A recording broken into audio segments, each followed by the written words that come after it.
Well, hello, folks, and welcome back. We're getting ready to dive into game number 2 of the C playoffs here for the Manila Major. It's TNC versus Mineski. I'm here with Purge again. I'm Coddle Guy, and, well, game number 1 got pretty epic there at the end. TNC, at the start, it felt like a Mineski kind of a game. Then TNC got that huge first Roche fight where they were, like, late, but they're like, you know what, we're going to fight anyways. Yeah. And they won. And they got baited it perfectly.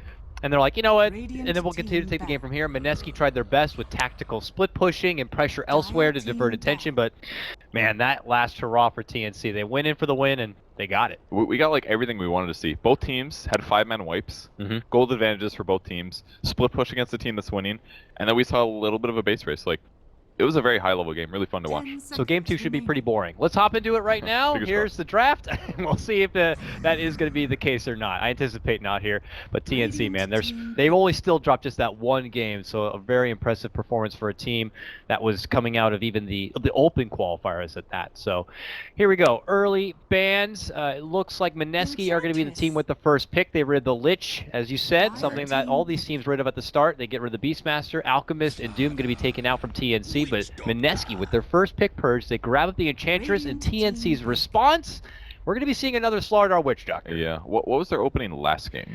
For Mineski? Yeah, because it's the same draft for TNC. They went Slardar Witch Doctor. I don't remember what Let's go through their heroes. It wasn't Invoker because he was picked second to last. Their safe lane was... It wasn't a bad because he was last pick. I can take that one out for you. You're right. Their other support was Avenge. I think it might have been Venge. I think Venge was in there. It was like Venge +1. What was their carry? Emperor Spirit, but he was third pick, I believe. So we're narrowing down who's the last hero. Were we watching the last game? We're pros here. Oh man, yeah, what was that carry? What was that other quote carry? That was Nature's Prophet. Nature's Prophet was in the first phase, Purge. Yeah, you're right. It was Venge. It was Venge NP. Venge Prophet. Okay. All right, guys. It was NP first pick. Venge second, I'm guessing, something like that. Yeah, that's all right. I like this a little better. I mean, I think MP is a very good hero, but the space that Enchantress can create is really strong in the early game, and she sort of transitions well as a carry now. I honestly, I'm actually quite happy with her Enchantresses right now. Yeah. It's like people aren't just picking her because she's OP at everything. Good at jungling, good at roaming, good at off lane. DPS mid game's amazing. DPS late game is OP.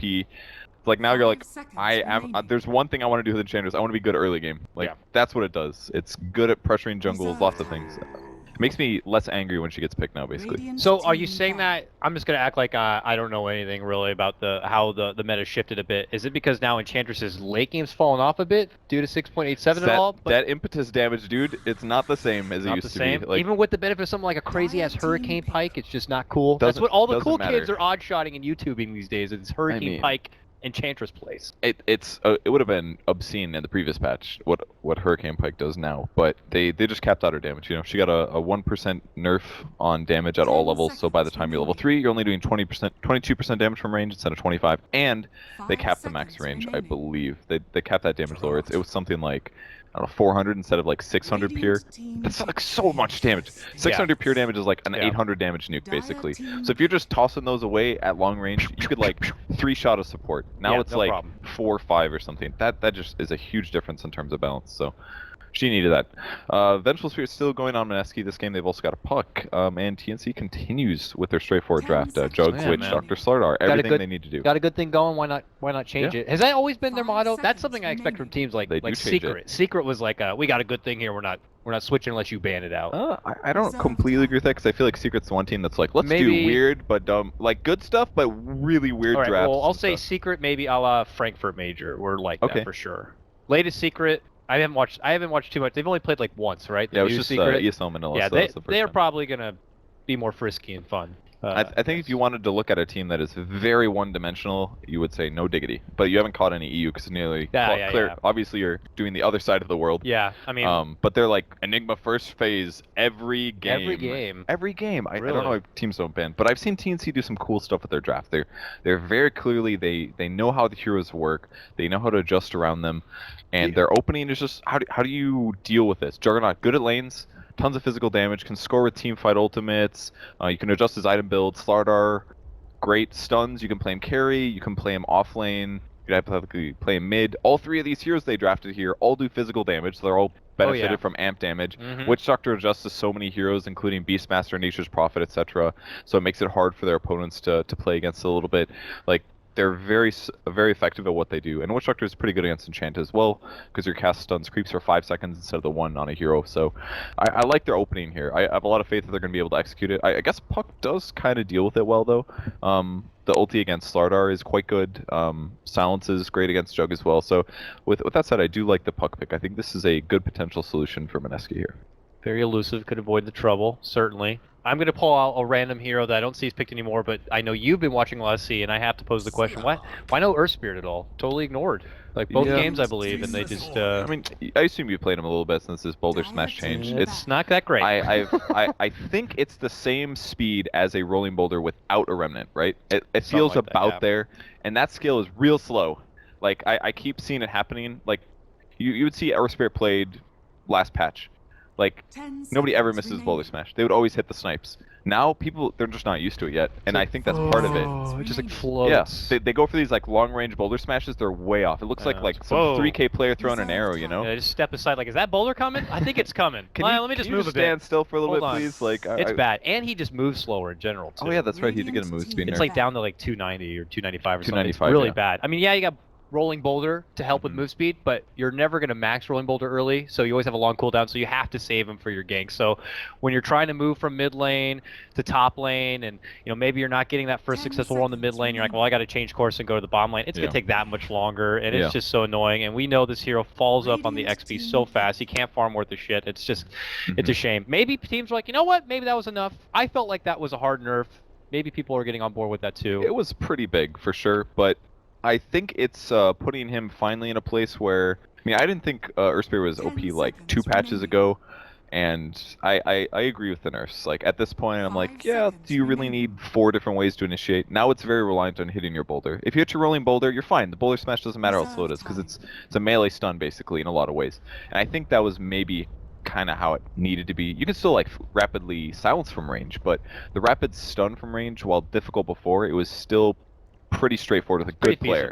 For a good player, it was basically a targeted stun. Yeah. And so it was just a little bit too broken still, unfortunately. So all right, let's talk about this draft, though. So we got a Slark now. So TNC have changed up a bit. We're not going to be seeing that crazy farm Gyrocopter. It wasn't even banned. They're just like, you know what? Gyrocopter was cool, but we could do the same cool work on a Slark. And then Mineski fire back and have a Faceless Void. So we'll be seeing our first Faceless Void of the day. TNC has been dabbling in Slark a little bit. They did it the other day. They did this cool draft where they picked 2 normal heroes first, and then they banned out Venge and Oracle.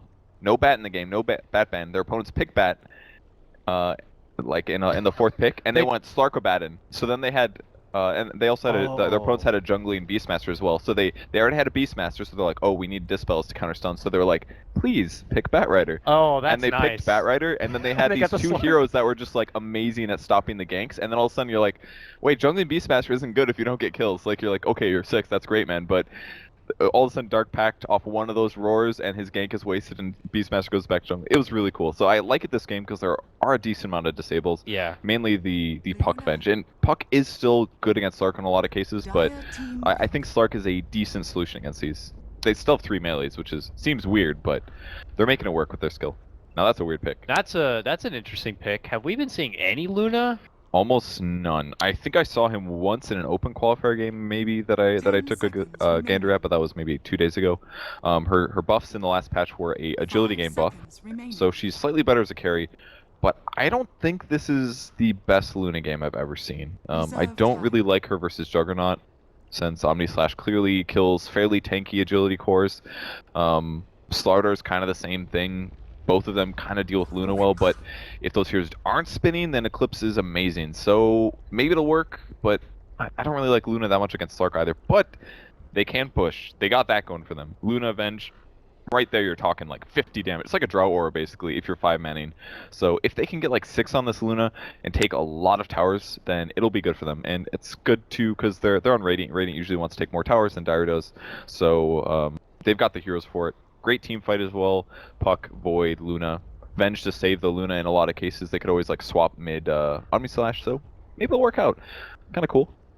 And then the final response was a Rubik, which almost feels like it's just because it's a. Is it because there's a plethora of great options now available on the table here from the side of Mineski? You got the Luna Eclipse, the Chrono, of course, for your from your Faceless Void. Swap Stun's beautiful. Lots of the puck spells are wonderful to get a hold of. We don't get to see them very often, but maybe in a game like this, it's just hard to pass up on this kind of opportunity. Yeah, I would agree. And there's one other big thing. The buff to no field, the 1-point wonder skill, 10% magic resistance. Was that this patch? This patch passed? Yes. Patch? Yep, he just got the 10%. The thing that everybody's been complaining about for like months, they're like, this skill is so awful with 1 skill point, and they were right. But now it's 10, pretty good with 1. So maybe like a point at 8 or something like that. Probably wouldn't get a pre-6, but you know, with Eclipse doing a lot of magic damage, that stuff can add up. Especially if somebody gets like a pipe on the team. I don't know who's going to. Probably Slar. Last game he was very utility. He went like Tranquil Boots, Blink, Force, and then he got Crimson Guard. So maybe instead of Crimson, they'll pick up Pipe instead. But against Eclipse, you very often do need a good way to deal with that ultimate, because it wrecks you too hard. Manta and Jug will help, but Witch Doctor is going to be pretty vulnerable to it. He'll probably go standard Luna build, as much as I'd love to see like Ag's Refresher. That build's scary, man.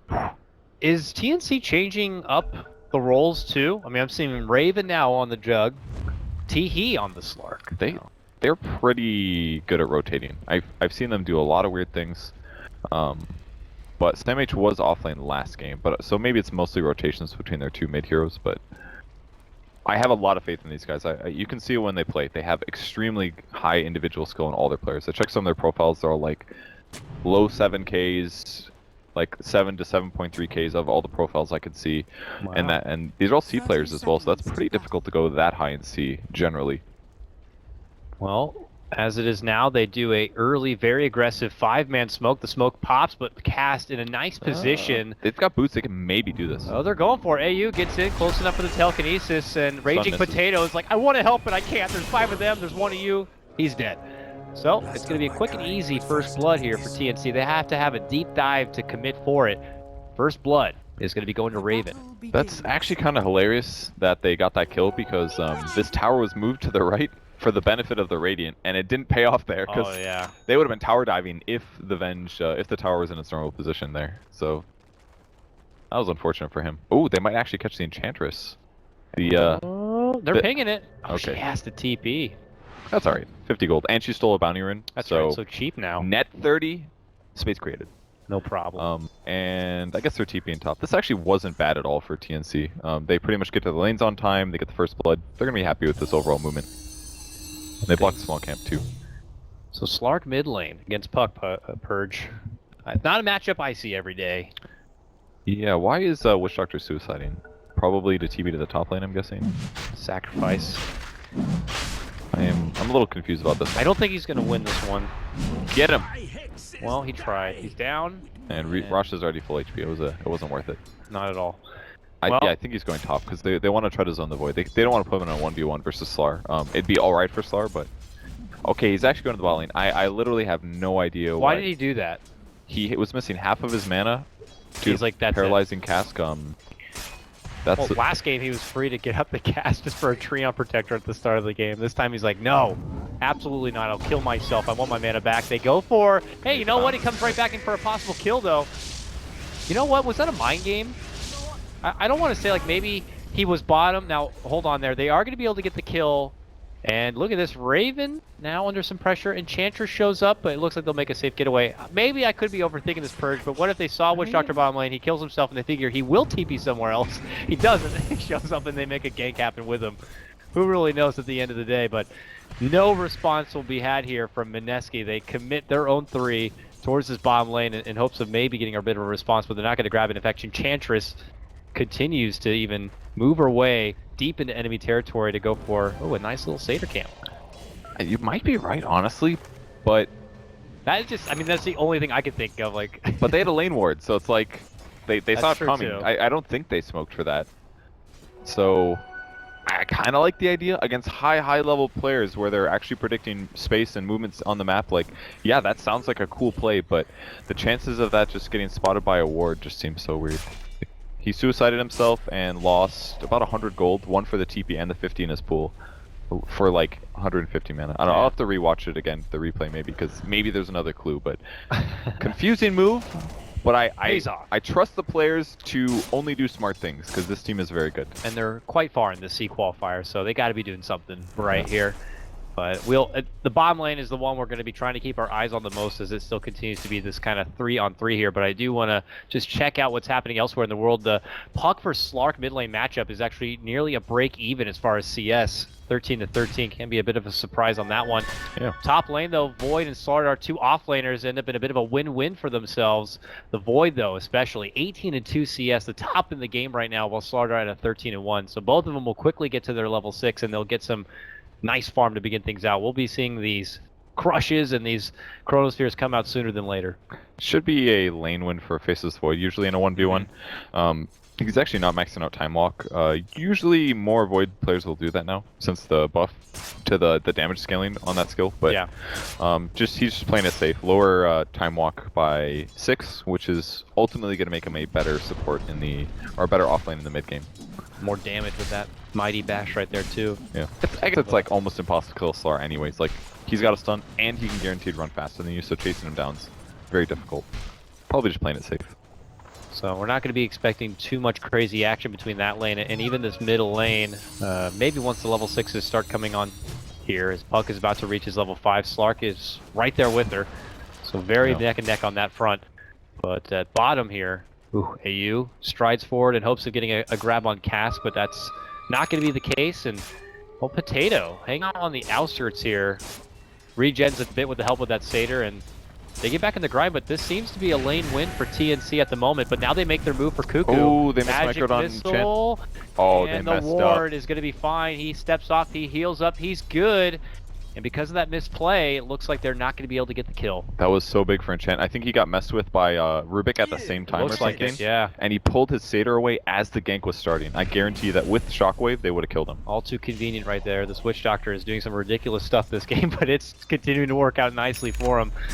And TNC have yet to have a scratch on their record for this one. So Jug continues to farm up. He's at 18-5 here. When you put that in comparison to Luna, 14-2 as the core on the other side.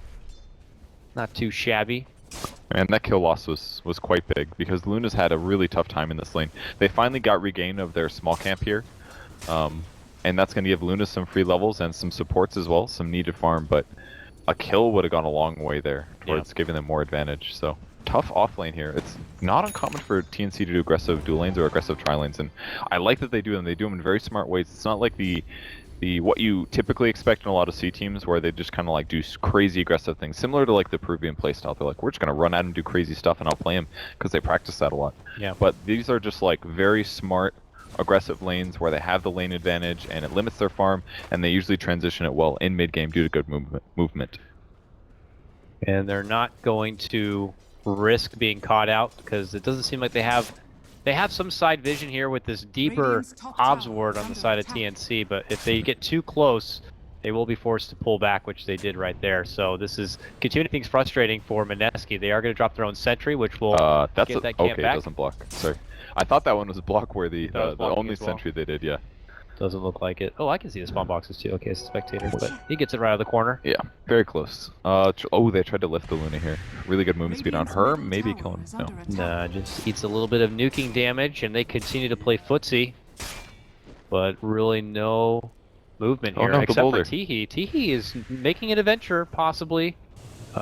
Sees Jules. Hi, how you doing, ma'am? Jumps in, gets off the pact, tries to go for the right click, but it ain't gonna be easy because of that ridiculous untouchable, even at level 1. He'll pounce up and over and head back to Grandma's house. I really like Teehee's Slark, actually. I think it was him that played it mid the same game that I was talking about. He plays it mid, and he does super good rotations. Like he's not just like too focused on farming, for example. He will occasionally rotate, do some pressure, possibly get some kills, and by doing that, it makes such a big impact compared to what you normally see out of Slarks. Like Slarks usually are like free farm for 10 minutes, then buy an item that transitions me into getting kills. But this guy gets it done without like that was a bootsless gank. And it didn't get something done, but it was kind of close. Like if the opportunity was there, he would have gotten a kill. So he will chance some CS sometimes for the goal of getting kills. But now he's in trouble. With the assistance coming in from Jules, they drop the coil, but he is level 6. He has that Shadow Dance, and he makes it away from trouble. So I guess he's not really in in too much trouble at that point. He makes it away, and the puck is not going to be able to get a kill with that first big coil of the game. But the puck had been getting a lot as far as the lane goes. At 49-14, now 50, matching up to the Slark. This is where the puck is taken over. Yeah, he's super farmed in comparison to what the Slark has. Yeah. But even still, Slark can get a kill here or there. It's going to be really effective. He's also got a TP ready in case there is an engagement somewhere. Slardar looking like he's having trouble top a bit. If he gets bashed, surely that'll proc the infused raindrop, I'm guessing. I do like that he picked one up in the safe lane as Slar, though. Oh, there's a fight bot. Yep, Cass moves into Deathman's Alley here. Is going to get lifted up, pulled back into a spinning little Blade Fury, and Raven's going to get it, but here comes Faceless Void. Drops down the Chrono, and they go right for Cuckoo, and they'll be able to take him down. A 1-for-1 trade between supports here, and even Puck rotating in. Still needs 10 seconds if he wants to have the coil up and ready to go. Raven, who's still just sporting level 5, looks to make a retreat. Has his ward up in front, but no extra mana to go for it. But he's got the wand, and now he'll be good. We'll have Blade Fury in case there's any trouble, but he makes it out. Yeah. Slar was not able to stun the Void there. A little slightly surprising. I didn't see what the lane positioning was like, but man, I just love the infused raindrop here on Slar. There's so many carries that like just can't get a good mana regen on them. They don't want to commit to it in the laning stage, but this one's just going to be so useful. Yeah, plus the fact if like a roaming Vengeful Spirit comes in with a magic missile, he'll be able to shrug it off a little bit. That's pretty much nice. all of it, because it's level 1, so yeah. Blocks a lot of damage here early on in the game. Alright, bottom lane, Mineski are going for a standard creep pull, but there's a smoke movement coming in from TNC, but they have nice positioning and they will avoid the trouble. Step back and away, and TNC will just kind of take over this creep pull a bit, but not going to get any sort of bloodshed. Still going alright for them. Luna is 6 though, so she will have Eclipse. The fights are going to get a little scary here. No null field yet, and for a Witch Doctor, no Omni Slash on drugs. So I don't really have a good way to kill her rapidly. If she gets the if she gets the Eclipse off, it's really dangerous. Yeah. Looks like Void's made his return up to the top lane now. He's going for a traditional build-up, and the Vlad's already has the mask here. Nearby, Jules, he's in enemy territory doing some jungling here, and he moves in with the help of Sam. Sam is swinging a miss on the stun. Might not matter, though. Already gets the amp damage out. Can they bring her down? They certainly can. They got the help of the Death Pack, and he'll be able to get that grab. They don't even care about the creeps. Just let him go. That missed stun was a little... that shouldn't happen. That damage might have just killed her, actually, if he got it off correctly, but... Still get the kill, and that's the kind of stuff I'm talking about, man. He's got way less last hits than the Puck, but he does rotate around, look for some kills. Don't need to farm lanes if you can farm heroes. Nice! Up and above to be able to grab that invis right over the creeps. And now this is going to be a bit concerning for Mineski. I think Slark waiting in the wings and Viz.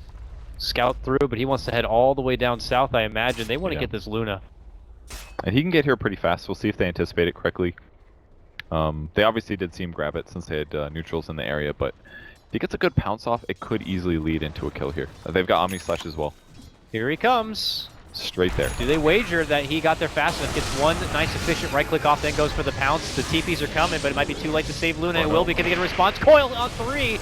Can they get some work done? Cuckoo eats up the orb. They are going to be able to burst down the Witch Doctor here. Raven caught under the Chronosphere. Even Faceless Void getting involved with this skirmish. And, well, no Omni going to be happening with the magic missile locking him in place. And that will be the end of it. It's a 2-for-1 trade to get that Luna, while mid lane, AU eats a little bit of Pitus damage, but he will be able to get off the telekinesis before the Centaur can walk in and stun him. Ends up, you know, they get down the Luna, but, you know, losing their Jug doesn't really help a whole lot. Yeah, definitely not worth it. They did lose more gold than they gained there. So 800 advantage for the Radiant team. Slark might die. Oh. Okay, he's got pounce. Jules is trying to get close enough for more Intifus, but not going to be able to get Did the orb hit? I wasn't quite sure. It got a little laggy there for me. He got really close to dying, though. Those very scary. Puck and Void are very good at counter-initiating. Probably the best thing about the Mineski strat here is that while their defensive trialing didn't go amazing, if they do dive close to a tower, they can punish it so easily. And now Luna will step away for the first time this game from that bottom lane and just kind of work in the side camp here, and probably eventually just kind of do her work up in the top lane where Jug is going to be waiting for her here. You got Sam on the Slardar. He already has that Blink Dagger purge, so he's looking to put it to work. Nice target would be this Luna here, but they've got the ward. They see him. This is a great time to go. Okay. They have Omni Slash as well. But they're not pushing forward yet. They're waiting by the tower. We'll see if they move forward and open up an opportunity here for TNC to kind of... Okay, they see the puck rotating back. Now they'll definitely go. With puck there, it was a little scary, but now if it's just Luna... The puck is in mid lane, and they'll definitely know. He'll be They fine. didn't know already. And that will be a quick takedown of the support Rubik. It looks like that will be the end of it here, so they'll just kind of turn this into some momentum forward. And, you know, TNC have been waiting in this top lane for quite a while, but they're not going to make anything out of it. And eventually the Luna pulls away from the top lane and says, why don't we just kind of pressure this mid lane a bit? And it looks like they might just try to get some work done on this tier 1. They got the wolf creep. Why not? Yeah, it's not looking very good for TNC at the moment. There's a huge gold advantage for Mineski, obviously. They're team fighting better. Well, they're not really team fight, it's more like counter ganking and reacting in that way. TNC will all TP mid, they're going to fight for this one. There's a jump in crush coming out from Sam. Death ward, and it's going to get quickly canceled. Nicely done for Ben-Hur to stop out that ward, but here comes the Eclipse plus the Chrono. Oh, he's still Eclipse! But they got the stolen Eclipse. They're going to be dishing it out. Raven was able to get off the Blade Fury, and now they go. They're going to get cast down. Faceless Void already drops 2 down from the side of Mineski. Make it 3 as they quickly crush down Raging Potato. Huge turnaround fight there for TNC. They just swarm in and get the job done. Yeah, the Slark got pretty lucky there too. He picked up a Haste Rune bot rune, and he walked in and got a 3-man Dark Pact. That's a lot of magic damage over the course of the fight. Chrono was beautiful, but with the Eclipse getting stolen, it completely turns things around, and Mineski got pretty shredded there. Puck's initiation was also done just to counter the Death Ward, which I don't know if that was fully needed, and that made maybe the damage they did during the Chronosphere a bit weaker as well. Bit of a misaligned as far as the skill. Oh, and Ben-Hur, he just died, could die again! Back-to-back takedowns of the puck. Already was able to kind of complete a Blink Dagger, was on the way to get a Veil, it looks like, but that will be prolonged quite a bit, and now TNC can just get some extra muscle power onto this tier 2. Yeah, they will back off from this now. You can't really commit to this. It's too early in the game. People respawn fast. Yeah. But they will get out, and they're going to be really happy with that. For sure. That was all the gold advantage Mineski had. It's done now. They entirely came back. Yeah, you'll need to rappel down this mountain right here. TNC back in the net with advantage at this point. Nice little early tome of knowledge here from Mr. Cuckoo. Also going to be going his way. The Raven Jug build doesn't seem to be too different from what we saw in the previous game in the hands of Teehee here. Got the Yasha now done as all the net worth they just gained from that fight began to show in their inventory now. And Mineski, they're going right back towards this mid lane, it looks like. I mean, they got Faceless Void at least out in front for now, and Puck's also en route with the coil ready to go. Mineski, I don't know, do you think it's in their best interest to just go and take another fight before TNC can kind of begin to farm and move ahead? Well, they can't right now. They've got to wait for Eclipse. Without Eclipse, Luna's genuinely just a bad carry. Not very effective, so... Well, when her Eclipse comes up, though, that means Rubik gets his own, so... That's true. It's nice for him. Not a big window to use it, because it is a kind of a longer cooldown, but I would imagine TNC might also try to put this Eclipse to use just as much as Luna will. Yeah. And they might... Okay, they did lose their top tower. They're going to trade with the Radiance, though, so this is pretty good for TNC. I definitely agree. They should just dodge until Eclipse is gone from Rubik, because right now it's so scary. That's potentially, like... 1,200, 1,500 points of magic damage on Eclipse. They can't deal with that. But maybe they will have to.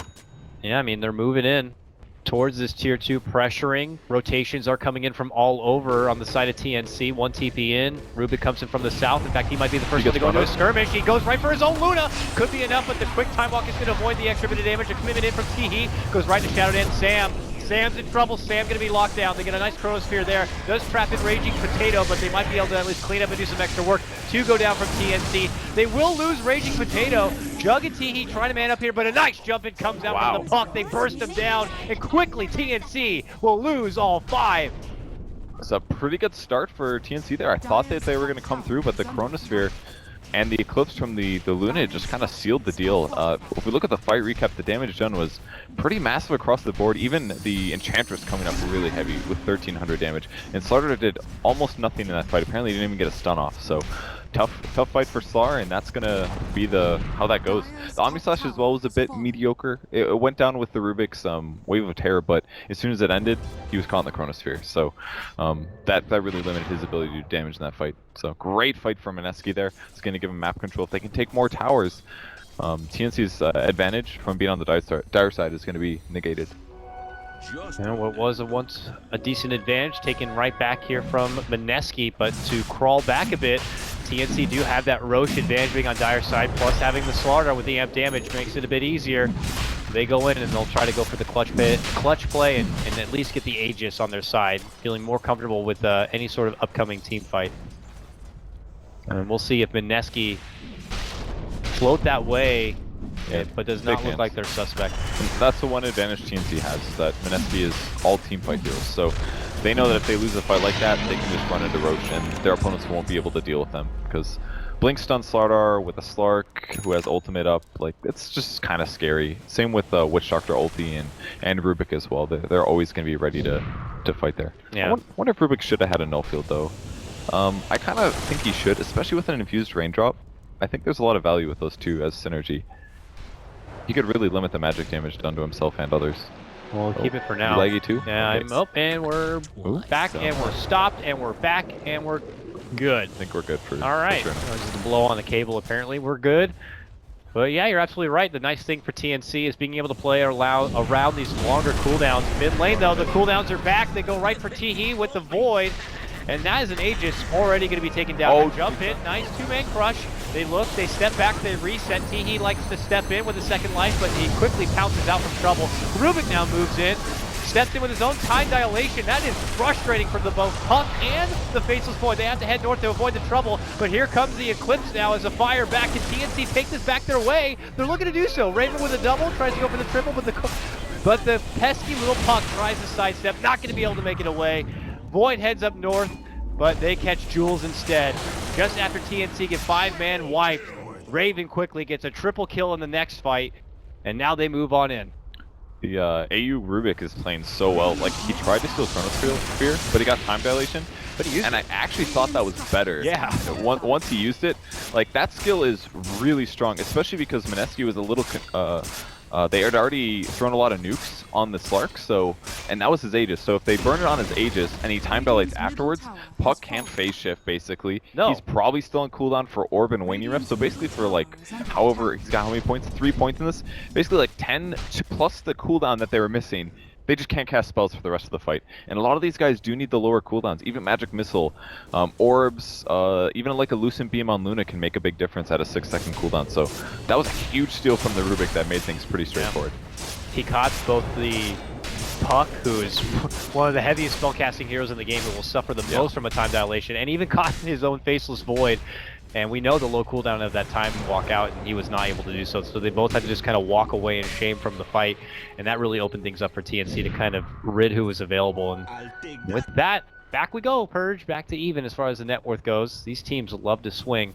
Yeah, and Rubik's item build is really efficient. Like, I'm looking at this and I'm like, I want to try this build. He gets Urn, gets Wand for lots of mana, tons of HP and survivability from Trickles, and just the Raindrop on top of that just means that he has quite a bit of mana regen. He's getting 4 per second with the Raindrop and with his Urn. So, a lot of mana here. So worth over getting like an Arcanes just based on that? I think so. It's a lot more expensive, but with the Windlace and the Tranquil Boots, you're running around at 395 if you're not getting attacked. That's really fast. Oh, in some ways, counters what Blink would do for you, really. So, tons of mana regen, he's survivable, he's got a lot of utility, he can keep his team going in pushes, and extra survivable with Infused Raindrop on top of all of that. So, it's like a cool way to like play a support, but be able to tank things even though you're not a tanky support.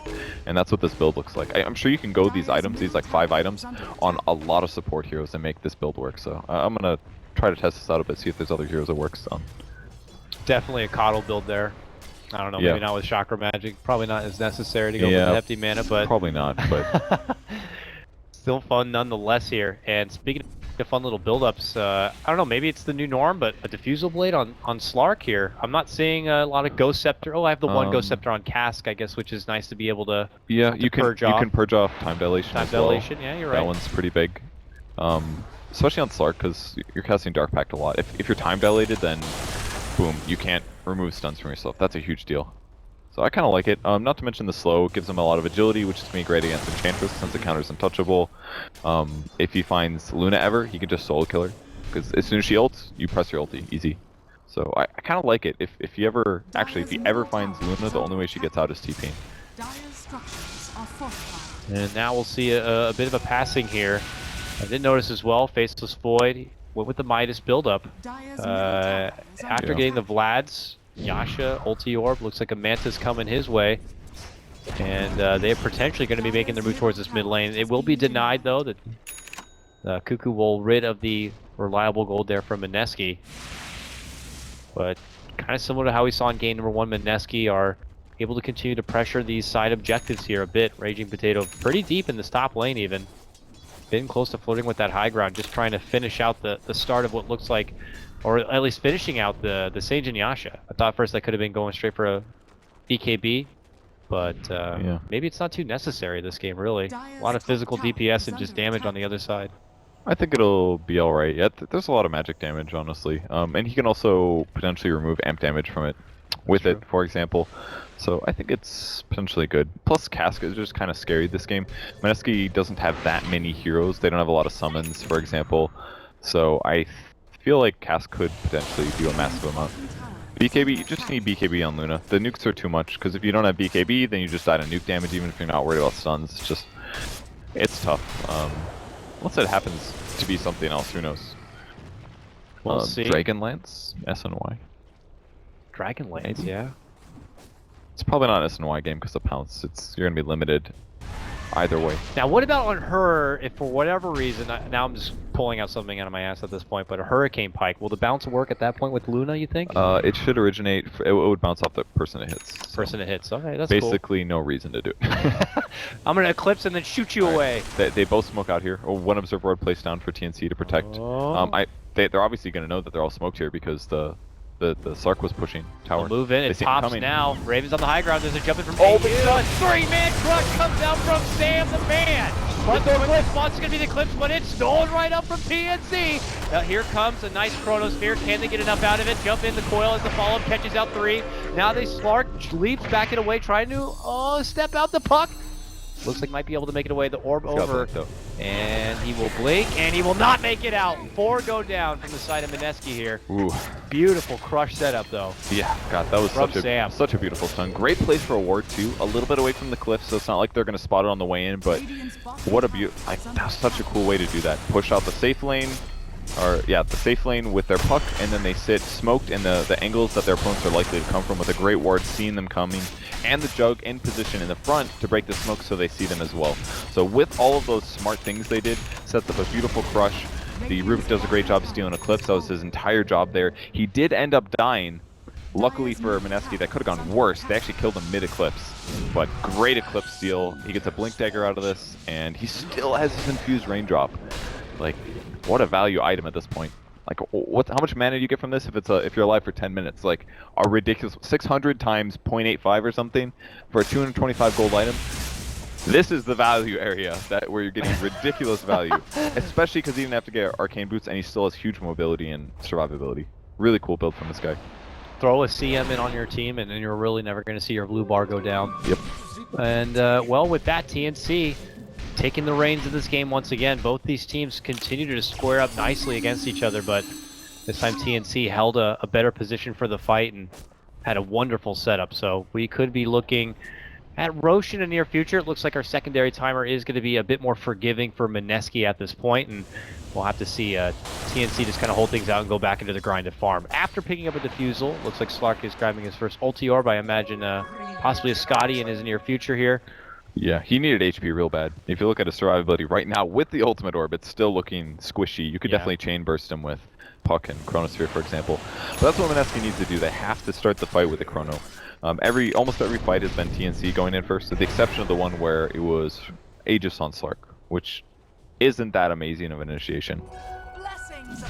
So BKB up next on Luna for sure. He buys Mithril Hammer now. And Faceless Void's going to transition into a Diffusal Blade, so he will be basically being a carry this game. I kind of like the idea of him initiating on Slark and potentially draining a lot of his mana. That would be kind of cool. But there's other heroes he can do that on. Slaughter, perhaps. We'll see. He'll be strong, though. Faceless Void over the course of this game. He's definitely raising the ceiling here, is trying to be maybe the insurance policy and the man behind this Luna. She's not going to be able to dish out too much here because, you know, I haven't seen her items really progress. It looks like it is a BKB, so she's got the Mithril Hammer. Smart call there. And we'll be able to at least help mitigate a bit of the extra magic burst and something scary as that pesky little coconut as mentioned before, and or a stolen eclipse. So Rubik sold his infused raindrop. No, that's actually so worth it, dude. He basically got 110 gold back. That was an investment right there. He got like 8 clarity value out of 1 infused raindrop. It's basically a Midas. Yeah, I'll definitely be playing with those raindrops a bit more. That's for sure. There's a couple times where it's amazing to buy it in the game, definitely. Laning stage for some carries that don't want to buy a bottle or a soul ring or a drum. Occasional support. Looks pretty good. Alright, Teehee. He's got his nice new silver edge here. And he's looking to put to work. There's a puck. Can he get the puck? He's like, nah, I don't want a puck. Puck's too scary, too slippery. He got this item so fast. Trying to hope for something else instead, but there's nothing else, so they might have to settle. And they're not even going to be able to get that opportunity here, so they'll pull off with what it is. And yeah, that silver edge came together pretty dang fast. Kind of an interesting pickup as well, because he already has Blink. Usually teams don't go for both items. With that said, it's very good against the Enchantress since he can remove her passive. I don't know if I feel like she would be too much of a threat to warrant committing in for a silver edge, but he's like, she's annoying, I gotta get it. I think the other part might just be that it gives him so many survivability solutions. He can leap, he can shadow dance, and now he can also go invis. And he can blink. So potentially if he initiates on a Luna, for example, he doesn't have to waste his ultimate, he can just shadow blade it out. Oh, they scan it out and they spot the Radiant team rotating. Yep. So they know that they're probably going to be sitting by the, especially when somebody starts the farm here. Never mind, they're not going to actually. And Slark on the backside is scouting out, so they might know exactly where these guys are. Can they flank them? So there's such weird positioning. Yeah, it's really awkward here, and it's Mineski are kind of trapped in the middle of it. TP they're might converging in. Yeah, they're converging in for sure. Teehee, they're going to be coming between to jump in from Slardar, and as they move for the Slardar, Teehee shows himself, tries to go for Jules. Oh, this is perfect. He's a lot of damage, but they're actually able to catch both Teehee and Cuckoo with a huge Chronosphere and an Eclipse combo. Fun little positioning from TNC to catch him from behind, but they are able to turn it around and catch out Teehee nicely. Really hard to execute that perfectly, but they punished it very well with the Faceless Void. As soon as they chronoed the Slark without him using his ult, then it's over. But if they just waited that out for a couple more seconds, that would have been completely wasted BKB on Luna, and they could have re-engaged. And now, because of this, Mineski moving for the pit, but we know TNC, they never like to hand over any damage. Look at all the damage coming out now.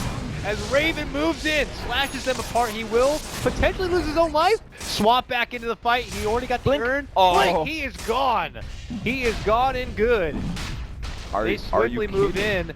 They get the Luna down, but Mineski are persistent. They're like, we started this, Roche. We got to take it. The orb is used. They're getting kind of low here. Uh-oh. Uh-oh. Only one close on the side of TNC is ADU. He's going to move in, but he quickly blinks out. The Aegis will be picked up, but it has to go onto the Faceless Void. You know, maybe not your best target to have it, but Mineski just happy to get that Roche down at the end of the day. But man, TNC never make anything easy. They really don't. They're so good, man. They push every limit they can. I was like, oh, 3v5, whatever. Send a Slar, and they'll never expect this. Get a 4-man stun. Rubik's like, nuke. I'll take your nuke as well. They'll go another 20%. They did lose the Witch Shark, but they killed the Luna, and like you said, now the Aegis goes on a hero that they don't really want the Aegis to be on. So they just keep pushing their limits here, and it's sort of working. They did get caught in the last fight with the Chronosphere. That hurt them big time. But they're limiting their losses a bit. Now, we'll see. TNC probably feeling okay with this. You know, it's not going to be the Luna with that Aegis or the Puck or anything like that. Puck, though, with the Dagon. Build up your Purge. Usually something you see a lot of Pucks when they feel pretty confident, but now, or maybe just need the extra bit of burst. It's for the Slark, really. They're a little limited on disable. They don't want to have to necessarily commit a Chronosphere, but if they can lead with, like, I don't know, Avenge Swap or a Chronosphere, they just got to kill him there. Like, they've got to kill him. Yeah. So the Dagon is just a really straightforward build, especially with the Veil. God, Veil's actually so good on Puck because it limits his physical damage weakness. He just gets an armor piece out of it, and it amplifies all of his skills.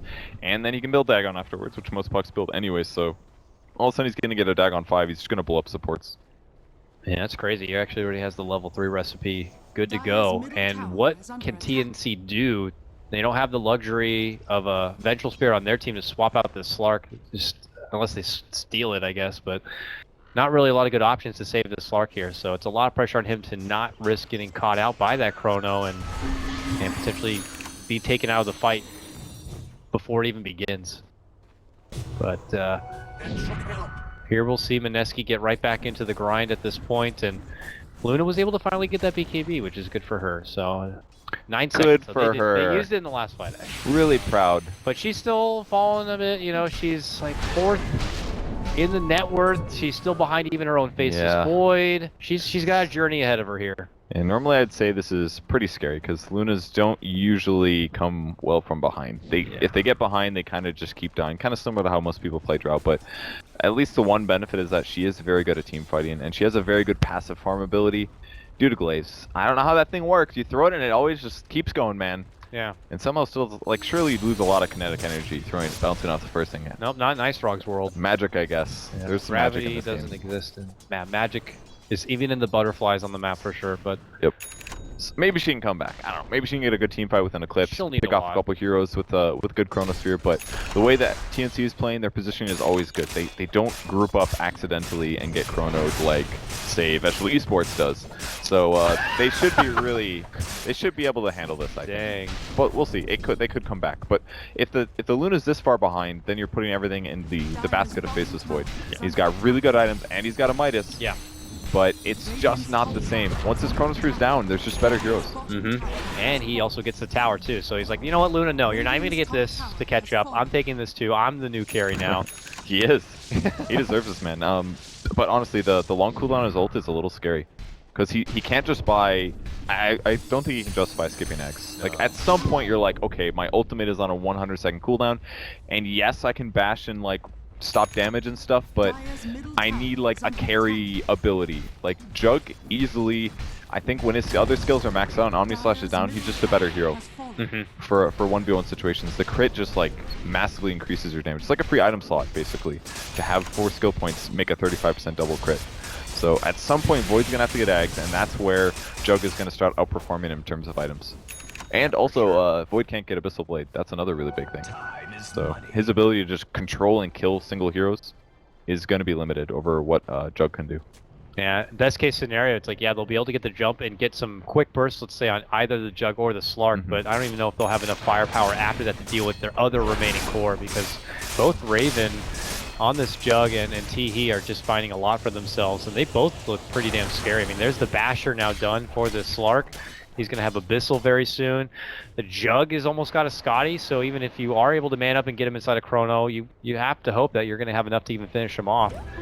This is going to be a little tricky here for Mineski at this point, and I don't imagine it gets easier if the time just keeps going. Yeah, it doesn't. And Void's actually, his damage is not very good against high armor targets. The Diffusal, the Mana Burn's all physical. They're gonna fight though. There's the scan. I don't know whose scan that was, but they see him. Oh, they step back. It looked like a smoke for Reaper. Oh, smoke on both. They jump in, stuns a miss. They pop the BKB, and now the Eclipse from Raging Potato. The Omni Slash gonna be going out. A swap back to put Luna into safety, but Raven just starts slashing through them all. Quickly takes out 2. He stole it again. Faceless Void, not going to be enough, and now AU moves in and continues to show why he is the new Rubik in town. Luna manning up, trying to get a hold of Sam, but Sam says, no, you can't. 5 go down just like that from Mineski. TNC only lose their Witch Doctor, and they don't even care about gems. They're just going to leave with their winnings, big winnings at that. Holy crap, that is like a 4K plus gold swing.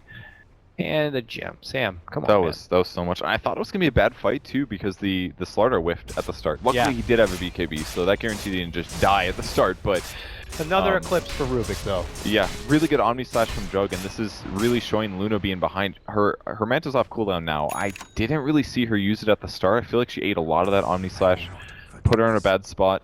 And with that, there was no Chronosphere either. Like, what happened to Void? Did Void just get blown up by something? He got blown up so quick. I don't know if it was the Omni Slash. Maybe he got amped and Omni'd. It was just, he was there and he was gone. Maybe like Rubik lift with Witch Doctor Cask or something like that, because he clearly got stunned all the way through, because he could Manta jump, for example, and most likely get out. But with him dying like that, and Eclipse being stolen again, no Chronosphere, no Luna Manta.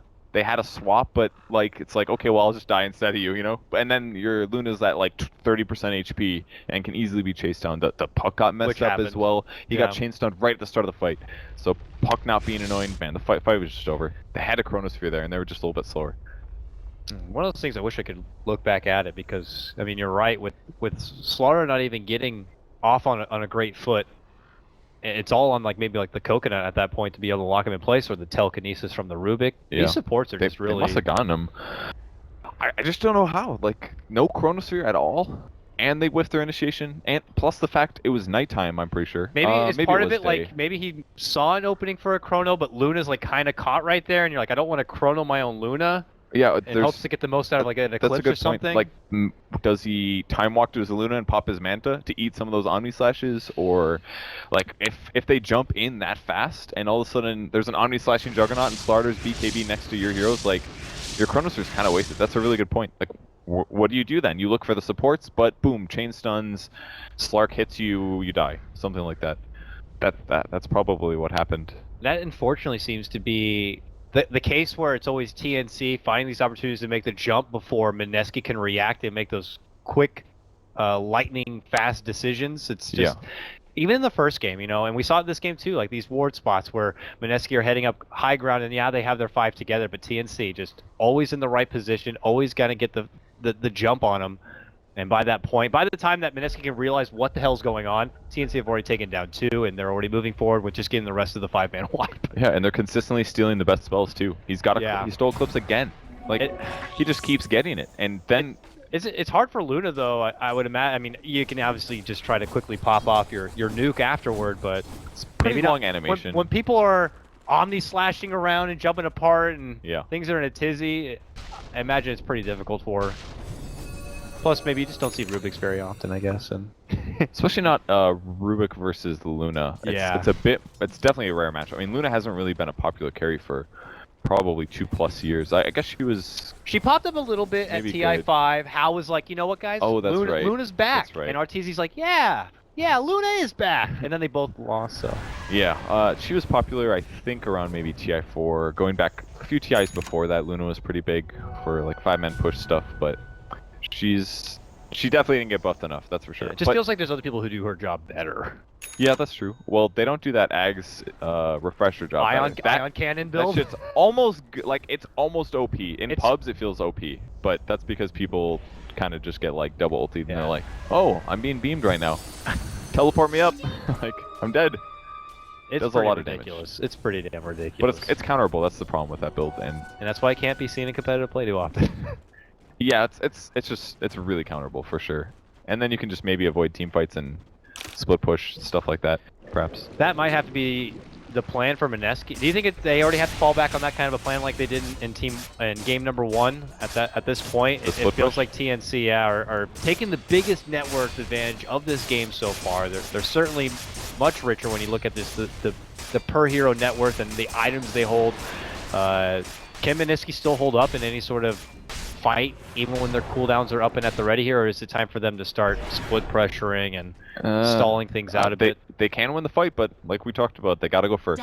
Chronosphere, 2 or 3 heroes, let Eclipse go off while they're not BKB during that. If they can catch like Jug or Jug without spin, Slaughter without BKB, Slark without ulti, they can kill those guys with Eclipse, and Puck on top of that. Like, super good synergy between those two, but it's never been like that. So that's what's got to change. They can't split push as well as they could last game, so it's all going to come down to vision and initiation. Hurricane Pike up on Enchantress at least, so... Oh, here we go. Maybe he'll push somebody into a Chronosphere or something cool like that. Dude, it can happen.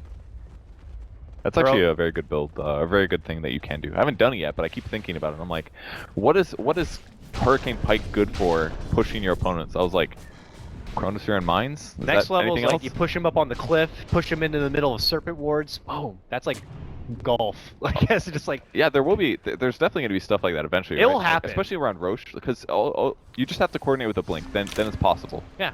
Like, people already do, like, force somebody forward. Like, this is the easier version of this by far. Just, it's hard to commit that much gold to an item that does this unless you get value from the right click. You really want to have fun with manipulating movement of people. You get one on Earth Spirit, then you really are just kicking them and pulling them and shoving them all over the place. The boulder smash, blink after them, and then kick one guy up on a cliff, push the other one over there. Same with Tusk actually, but then you have a Hurricane Pike on Tusk, and you're like, why do I have a Hurricane Pike on Tusk? Might be fun though. Kick 2 back. You could like jump, blink in, Hurricane Pike 1, kick the other one. Oh, we have Ags make and the Hurricane ice shards, Pike separate them, and then snowball after. You do your move, bop, bop, boom, and they all just blink back in or get back in. You're like, that was fun. All that build up, all that farm. Yeah. For that. That's actually so expensive, really. That's like 8k gold on Tusk to do that. Guys, I'm going off lane. Plus Don't come blink. this lane. Just trust me. At 50 minutes, I got a plan for you. This is going to be really cool if I execute it. Legit. This could be another situation where TNC have just kind of propped themselves hiding in the dark here. Yeah. If Mineski were continuing to move forward in that lane, it could have been some serious trouble. Just TNC laying the traps, man. Mineski. And Slark keeps getting like more solutions against the Radiant team. And that's what I'm seeing in all of the builds on TNC. They're just buying survivability items. Because they know if they survive the Chronosphere or the puck combo or the Eclipse that they're going to win. And that's because these heroes are not scaling in terms of their damage yet. It takes Luna like another item after this until she's actually starting to get feared for her DPS. So they're pretty safe right now. Maybe the problem is Drum on Luna. I'm not a huge fan of Drum on a lot of agility carries still. It's still pretty heavily purchased, even on heroes like Jug, but I don't know. Maybe there needs to be a new Luna build to make Luna good. That's really what Luna's missing. Maybe it was Eggs. Yeah, maybe in C Qualifier, it's not the time to find out what the build is actually is. They either jump up and above, they get the Chrono, but just for Sam, they have to use the Dagon, they have to use some extra nuke to get the burst, and well, look at this. Slark considers moving in, but Void is a bit tanky. He doesn't like that. He'll step back and away, and you know, TNC will just take their one little loss right there. But you know what? That's a longer cooldown on that Chrono. Yeah. Maybe Slark comes back and they go right forward. It's good they did that finally. I think Mineski hasn't really been grabbing any hero kills. Not really at all. If they're just going to stand around, they might as well go for solos. Uh-oh. Well, not long before TNC said, you know what, you take one of ours, we'll take one of yours. Yeah, I think that's why Slark gave up on the Void, because he started hitting him, he was attacking real slow. He was like, oh, I actually have no DPS yet. But against Enchantress, you're fine. Oh, yeah. Low armor, break her passive with the Silver Edge, you're good to go. So they're just getting tanky now, they'll transition into damage items in a bit. And keep getting that map control. They could take Roche right now, like you said. There's no Chrono, and they killed Enchant now. They have no Slar, I guess, so it'd be slow. But I think it's worth trying for. I imagine between the Jug and the Slark, it should be fine. It's only the second Roche of the game, if I'm not mistaken. Yeah, Jug can do it fine. Second, third, they have cheese. It's got such an efficient item build too. Diffuse the Blade, Manta, Ice Scotty. His illusions are going to be strong, actually. I like this build a lot. And now he's finally maxing out his Blade Dance, one of the most effective crits in the game, per value that is. Oh yeah. So his illusions are... I bet one of his illusions could kill Bench in a 1v1, most likely. That's just when you feel terrible as a support. Absolutely terrible. Well, they're going to get their Aegis here. Mineski looked like they were getting ready to kind of collect over here and head that way, but they'll see the message and hear the tune and realize it's just a bit too late for us, and they'll walk away sad. Void also very, very good illusions. Pretty much similar items, Diffusal, Manta with Butterfly now. I mean, he looks decked out. I look at his item stash, I'm like, he's decked out. But in the back of my mind is he's a decked out faceless Void. Look at when you have a Luna on your game. Like, he hits really hard. He hits harder than the Luna. 220 or 212 plus 61. No, he doesn't. But it's very hard. It's very, very hard. Good survivability, evasion. He can time walk damage now, so he's really good against Omnis. Actually, his illusions are such a good Omni counter now that they evade, and they're quite tanky. What? Jug just finished an MKB with 900 gold to spare. So wasted. Still worth it though. It'll dodge Slardar. They've got that going for them. And Slark can... Does Break do items? Oh, they killed the Aegis here. I wasn't watching. Were you watching? What? They got killed? Oh, nothing happened, dude. Nothing. I don't know. I don't know. I heard the Aegis sound. Did they really just already take it out? Yeah, they went for the Chrono and. Oh yeah, I totally. I was watching a Satyr get killed and then they like smoked up. Okay. Well, you know, I'm a little sad I didn't see that because I was kind of curious what Void's DPS was, but apparently it was more than healthy. There was a bunch of heroes there. They only used Chrono, and immediately TNC is going to revive and they're going to go for a push. They did not buy back on this, so I guess Slark just respawned real fast. Oh, I'm sorry, Delia had Aegis. This is probably, he hits so hard now, is so violent, I didn't want to risk showing it to some of the 12-year-olds that are out there watching this right now. That makes sense. He's also got the Silver Edge cosmetic, I just now realized, so. The Silver Edge cosmetic. Really cool guy. Probably the reason you had to get this build up to begin with. Genuine Tail Edge. I don't know how much that's You see that dedication, dude? It was written in a really edgy way. But when this Faceless Void had a Battle Fury cosmetic. Uh-oh! BKB. Gonna be popped here. Sam steps back here, jump in, time dilation. They go for the pullback onto him. It's done. And, oh, no Eclipse lock him in place here. No Eclipse. Omni flies up and inside the base. Oh my god, the damage. Faceless Void just gets shredded apart so quickly. He has no buyback here. Eclipse going to be coming out. It's going to force the jug back. Right clicks are coming out here from Ben-Hur, chasing on the puck right here. Will he continue the pursuit? No, he will not. Change of course as they make the move now for T. He has swap back center from Cass. Not going to be enough. They move in. Can they get him? Shadow Blade not going to be enough. Can't slip away. They do burst him down, but now they turn it right back around. Going for Raging Potato. They try to force him out, but it's not going to be good enough. Jules can assist with a Hurricane Pike. Nice wave snipe right there from Bench to get the finishing blow onto Raven. An absolute bloodbath outside the front door of the Mineski base. And they didn't even have to buy back for that one, I don't think. No buybacks on Mineski. That was a great fight then. And if you look at that gold change, damn, 1,400 going to Venge, 950 on Enchant. If Enchant stays alive through these combos, and she doesn't even have that many items, she's actually a really good solution to these heroes, because they all want stat heavy, which means tons of HP, tons of armor. Pure damage is exactly what they need to go through this. And it counters BKBs, so Jug can't even spin. I think when he spun that, it was actually maybe the one thing that got him killed. Like, he was done. He couldn't do anything there. And one of the few times we see Mineski able to kind of be caught in a sticky situation and still be able to turn things right back and around for themselves. Without Chrono. Without Chrono, yeah. That Void still just gets hit really, really hard, considering all the items he's built up here. Yeah. I mean, could be a credit to TNC if they're able to get off a good amp damage and really make him become paper squishy. Yeah, he's gonna have to do something with his Vlads now, which is kind of unfortunate, considering how much agility items he's purchased. It's been really effective in terms of overall damage, because he's in for 215 base, so he's getting 15 bonus on top of that. So this is like a 45 damage item right now, the Vlad's is. That's value for 2.4k gold. What if Venge buys one, gets one, and he can replace it with something else? Is it worth it? Is it worth it enough? Or what do you replace the Vlad's with? A better item, but it's... I mean, Void kind of needs a mix of things. He needs more raw HP, so I'm thinking Scotty to give him damage, make his illusions better, gives him some slow. The slow might be worth it there, but then he's limited in other ways. Like, if Venge would have to buy Vlad, that's going to cost Venge 2k gold, so he doesn't get some other item. Like, getting Venge, even like a Blink Dagger or something could be really good, or he could start working on a Glimmer Cape of his own, or he can get a Medallion. Medallion's actually great this game. If he puts that on his Luna was already not dying very fast in the last fight.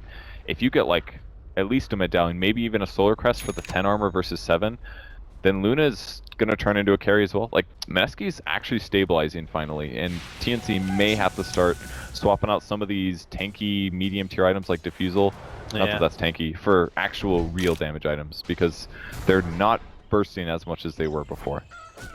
We'll see. I don't know. I mean, do you even consider something like the Solar Crest? We have MKBs coming out of Wazoo now from TNC here. Yeah, that's basically the jug. That's the trade. Like, I mean, can they get? It's 3 extra armor. So that's maybe. like if you had an AC on somebody, but I don't know who would be that person on Mineski right now. At the least, I would definitely do the Medallion on Vengeful Spirit. Okay. Sell one, get Medallion. That 7 armor on whoever's getting Omni Slash is going to make a huge difference. That's like 30-some% survivability. But she's holding a lot of bank here. I think she's... What, she want Ags, though? Play the greedy game? Yeah, Ags is just not very good, I don't think. I only tried it one game, but it was worthless. It was like, you die and then they just kill you again, and you're like... Really? I've seen a couple of times where they kind of let it go, and next thing you know, she's getting off that extra stun, an extra swap to save a life.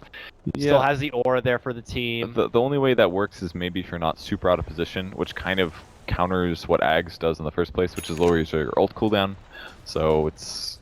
I don't know. Maybe if they're really far behind, it's amazing, because then if they barely kill you, then Ags is amazing, because you're alive and essentially still contributing. Speaking of Ags, Rubik just completes an Ags. This guy's decked out right now. So farmed. Oh, they might catch up Teehee here. He's farming on the creeps and jump in a quick chrono. Poor Ben here actually jumps into the chrono himself, but it doesn't matter. They have plenty of burst and they will take the Slark out. Does have a buyback, but a good pick here for Mineski. Yeah, he got the Veil off anyways, so got the value out of that. So for now, TNC will sit in base again. Game's definitely getting a little scary. The one player that's maybe slightly underperforming this game is Sam H, but normally he just straight up owns. Once he gets AC, he's going to help his team a lot, though. Oh, yeah. I think. He's been working on it for quite a while. Obviously needs to hold a bit for buyback here just in case, because trouble is approaching here. Mineski getting ready to knock on the front door in hopes to get that buyback out here from Slark. And now they make their move in. Are they going to get the buyback out or not? There's the glyph. Already committed. Raging Potato gets hit with a nice maledict here. The Death Ward coming out the swap. Going to be saved. Nicely done from Cats. She pops the BKB and pops the Eclipse while she's out of here. Omni Slash continues to fly out. Raven now hits the deck and begins we got Eclipse. Blade Fury. Eclipse has been stolen. It's going to be used here. They lose their Luna, but TNC now lose 3. Teehee goes down. A buyback. Dieback for him. Jug gets dropped. Is going to be forced to buyback. It's just him and the Slard are all alone to try to defend this one out. Mineski know they can try to finish this one. Raging Potato does buy back and begins to head her way back towards this mid lane. This is bad. These Raxes are in trouble, and TNC might take their second loss of this qualifier. Mineski has buyback on 4 of their heroes as well. All pretty important, with the exception of Luna's the only one that doesn't have buyback now. There's no cooldowns, no big ult cooldowns on a lot of heroes, but they're going for tier 4s. They should. This is their best chance here. Like, they're going to power curve harder as the game continues, but with no Omni Slash and the Slark dieback, they can just end this. Boog goes in, gets off a nice chrono for Raven, and it's over. I mean, with that, him down 100 seconds, no buyback. Slark's still out nearly a minute. The only thing Slardar can do, chase me, please. Please chase me across the map. It's the only way. Their eyes are on the prize, and Mineski are going to be taking this series to a game number 3. What a win. That was really impressive. That was quick from Mineski. Yeah. You know, it was huge TNC advantage, but then a couple fights that went semi-even, a couple fights that went well, and TNC actually went too tanky. I'm surprised to say it, but it was definitely the case here. Like, I thought their builds were good. Like, the purpose of tanky builds is you survive their magic burst, and if you survive their magic burst, you will outlast them and you will kill them. But that didn't happen. They didn't kill people in time.